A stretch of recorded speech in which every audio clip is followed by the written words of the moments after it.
नमस्कार, मैं श्रवण कुमार। मेरी मौजूदगी है उत्तर प्रदेश के जौनपुर में। और दोस्तों, जिस प्रकार से बीते रात को बहुत बेरहमी तरीके से राजेश यादव उर्फ नाटे यादव की गर्दन काट के हत्या कर दी जाती है। और ये खबर जैसे ही क्षेत्र में फैलती है, पूरी तरीके से सभी लोग सन्न रह जाते हैं कि किस प्रकार से एक समाज सेवी, एक समाजवादी पार्टी की विचारधारा को आगे ले चलने वाले व्यक्ति, जिनका नाम नाटे यादव था, जो गांव में बहुप्रचलित थे, लोगों की शादी ब्याह में कार्यक्रम में सम्मिलित होना चाहे, हर एक व्यक्ति की जो ज़रूरतमंद चीज़ों के लिए आवश्यकता अनुसार हमेशा वो साथ खड़ा रहा करते थे। लेकिन उसके बीच में जिस प्रकार से कह सकते हैं कि किसी बात को लेकर के या क्या कहा सुनी हुई कि अज्ञात बदमाशों ने बाजार से लौट रहे परियामा निवासी, जिनका नाम राजेश यादव है, उनकी निर्मम हत्या कर दी। और जिस प्रकार से देखा जा रहा है कि कुद्दूपुर गेट पे जाने के दौरान बाजार से जब वो लौट रहे होते हैं, तभी बाइक पे जब वो जा रहे होते हैं तो अज्ञात बदमाश जो हैं, उन्हें 5-6 जो बदमाश वहाँ पर लोगों के अनुसार जो बताया जा रहा है,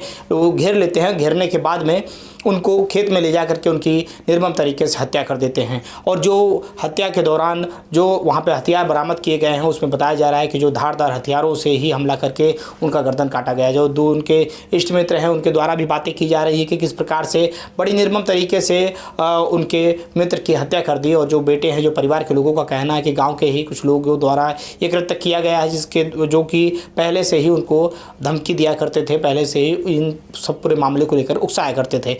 क्या पूरा प्रकरण है, क्या पूरा मामला है, इसमें जो तत्कालीन एसपी साहब है, उनको भी उनके संज्ञान में पूरा मामला सामने आ चुका है। पुलिस प्रशासन रात में ही मुस्तैदी के साथ में वहाँ पर जा चुकी थी। और जिस प्रकार से घर से वो निकल करके बाजार गए हुए थे, बाजार से वो जब लौट रहे होते हैं, इसी दौरान इस प्रकार के हत्याकांड को अंजाम देना, कहीं न कहीं अपराधी जो हैं पहले से ही मंसूबा बना चुके थे। उनके द्वारा पहले से ही कृत्य करने की जो साजिश थी वो तय थी, क्योंकि वो पूरी तरीके से उनके ऊपर निगरानी बनाए हुए थे। गाँव वालों का और परिवार के लोगों का कहना है कि पहले से ही रेकी की जा रही थी, कहाँ आ रहे हैं, कहाँ जा रहे हैं, किस प्रकार से कहाँ लोगों से मिल रहे हैं, क्योंकि इनका जो सामाजिक नेचर था, समाज के प्रति ज़्यादा जागरूकता रहती थी। हमेशा समाज को आगे बढ़ाने के लिए, समाज में काम करने की जो जिज्ञासा थी वो ज़्यादा से ज़्यादा इनके अंदर देखी जाती थी। कुछ लोगों से इनका किसी प्रकार से वैचारिक मतभेद हो सकता है, जिस कारण से ये इस मामले को अंजाम दिया गया। और इस मामले की जानकारी जैसे पुलिस महकमे में लगती है, प्रशासन जो है जल्द से जल्द इस अपराधी को ढूंढने में लग जाती है और अपराधियों को जल्द से जल्द अपराधी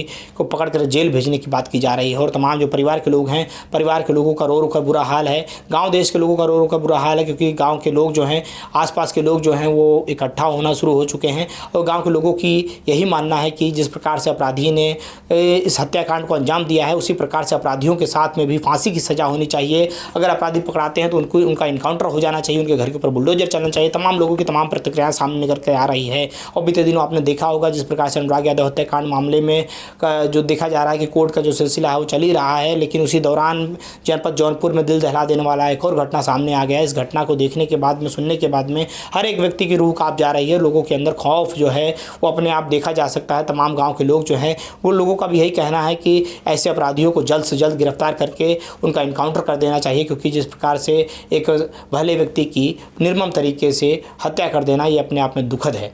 दोस्तों, ये खबर सुनने के बाद में, देखने के बाद में अपनी प्रतिक्रिया जरूर दीजिएगा। और जल्द से जल्द हम भी प्रयास करेंगे कि आपको और भी खबरें इस पूरे प्रकरण पर दिखाएं। मिलते हैं फिर किसी नेक्स्ट वीडियो में। जय हिंद, जय भारत। यार नाटे भैया की मार नारायणपुर हमने आनंद फानंद में खाना छोड़ा। अपने एक मित्र हैं, चाचा के लड़के राहुल यादव, उनको फोन किया, उनको लेकर के तुरंत घटनास्थल पर पहुंचे। घटनास्थल पर पहुंचे, देखे तो उनकी धारदार हथियार से उनका गला रेत कर हत्या कर दिया गया था। और जिसमें काफी संदिग्ध लोग हैं, जिनका कुछ लोगों का नाम सामने आया है। बाकी प्रशासन, कप्तान साहब आए थे, कहते सारे हत्यारों को पकड़ा जाएगा। लेकिन ये हत्या बड़ा निर्मम हुआ है। ये बड़े सामाजिक, बड़े सोशल आदमी थे। ये हर किसी आदमी के ये इतने मददगार थे कि वो खुद गार्जियन बन के अपने मित्रों का काम करते थे। इतना सोशल आदमी हमारे पूरे परियामा कुद्दूपुर में कोई नहीं है। इतना सज्जन व्यक्ति, जिसका किसी कुत्ते बिलार से भी तू मैं का संबंध नहीं है। रिकॉर्ड है पूरे गांव में, आप पूछ सकते हैं कि राजेश यादव नाटे से किसी का कोई विवाद नहीं है, फिर भी उनके साथ इतनी जघन्य हत्या की गई है। क्या लगता है कि कौन लोग होंगे और क्यों इस तरह की घटना को अंजाम दिए होंगे? इस घटना का अंजाम संदिग्ध बच्चे जो बता रहे हैं कैसी बातें थी। कुछ धमकी दिए थे राहुल के उदयराज के परिवार के लोगों ने, और कुछ देवापार के लोगों ने मिलकर के ये घटना को अंजाम दिया है, जो कि साथी टाइप के आदमी हैं। और कुछ चंदू प्रधान ने उनको कहा भी था कि वो लड़का जो साथी टाइप का है वो उसके साथ, राहुल के साथ घूम रहा है। और कुछ लोग इनकी रैगिंग कर रहे थे, जो कि इनको पता नहीं था। ये सब और बातें कब पता चली? ये सब बातें कल घटना घटने के बाद पता चली। चंदू प्रधान ने बताया कि वो साथी लड़का इनके साथ घूम रहा था। उसका आपराधिक इतिहास में कोई आपराधिक इतिहास लोग जानते हैं, पुलिस में आपराधिक इतिहास होगा उसका, लेकिन हम लोगों को नहीं पता है। लोगों से जानकारी जो मिल रही है पब्लिक से, गांव के लोगों से, अपने लोग जो समझ साथ रहने वाले हैं वो बता रहे हैं। इनकी पॉपुलैरिटी को लेकर के राजनीतिक व्यक्ति थे ये राजनीतिक व्यक्ति थे, समाजवादी पार्टी के बूथ प्रभारी थे, हाँ, और सोशल वर्कर थे। हाँ, जैसे हर पार्टी के बूथ प्रभारी होते हैं उसी प्रकार ये भी समाजवादी पार्टी के अच्छे बूथ प्रभारी थे, बड़े सज्जन किस्म के व्यक्ति थे। इनका किसी भी जात से, चाहे ब्राह्मण लाभी हो, चाहे ठाकुर लाभी हो, चाहे एससी कास्ट हो, चाहे यादव हो, चाहे सोनकर हो, चाहे पाल हो, चाहे निषाद हो, इनकी गुडविल हर लाभी में बहुत बढ़िया थी। राहुल से जो विवाद बता रहे हैं आप, वो रेकी करवा रहा था, हाँ। किस वजह से दुश्मनी का? इसकी दुश्मनी का कोई विशेष कारण हमें तो जानकारी नहीं है, ये तो प्रशासन ही अब क्या करके निकलवाएगी। हाँ। इस चीज का हम लोगों को बड़ा दुखद है जो राजेश जी हम लोगों के बीच में है, और इतनी निर्मम हत्या हुई है, ये गले से नहीं उतर रहा है हम लोगों के। कोई राजनीतिक प्रतिद्वंदता तो नहीं थी? कोई राजनीतिक प्रतिद्वंदता इनसे किसी से नहीं थी, ऐसी कोई बातें नहीं है, इसमें कोई राजनीतिक प्रतिद्वंदता रही हो। जहाँ तक कि हम समझते हैं, सारा परिवार, सारा समाज समझता है। कुछ लोगों ने बताया कि वहाँ पे काफी शोर हो रहा था। हाँ, शोर हो रहा था, तो कुछ लोग, एक लाल बहादुर सेठ है, कसगांव के रहने वाले हैं, वो वहाँ पहुंचे, कहे यार भैया कैसा आवाज होता, भीड़ होता। तो जो अपराधी किस्म के लोग थे वो कहे कि तुम चले जाओ यहाँ से, तुमको भी ठीक कर देंगे, परिवार की बात है, नहीं चले जाओ यहाँ से, तुमको भी ठीक कर देंगे। ये बात लाल बहादुर सेठ ने कही है। घटना मौके पे मौके पहुंच गए थे वो। उनको लोग कह रहे थे कि खेत में लेके चले गए थे, खेत में, लेकिन वो सड़क से ही जब पूछे लोगों से तो बोले कि तुरंत चले जाओ यहाँ से, नहीं तो तुमको भी ठीक कर देंगे। पकड़ कर उनको हाँ, नहीं, हाँ, पकड़ करके उनको मारा गया है।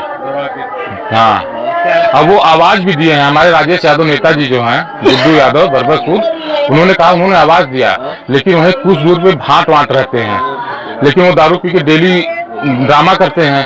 तो ये दौड़े, वहां पे पहुंचे तो देखते हैं उस समय नाटे भैया की गला काट की हत्या कर दी गई थी, और उन्होंने कहा, उन्होंने आवाज दिया कि नेता भैया बचावा हो, लेकिन वो संशय में कि भाटों के झगड़े में बार बार वो नाम लेते हैं, गुड्डू भैया आवाज देकर झगड़ा कर रहे हैं, इसी संशय में वो पहुंच नहीं पाए, चिल्लाते रहे, लेकिन कोई मदद कोई पहुंच नहीं पाया। कितने लोगों की संख्या आपको लगता है होगी?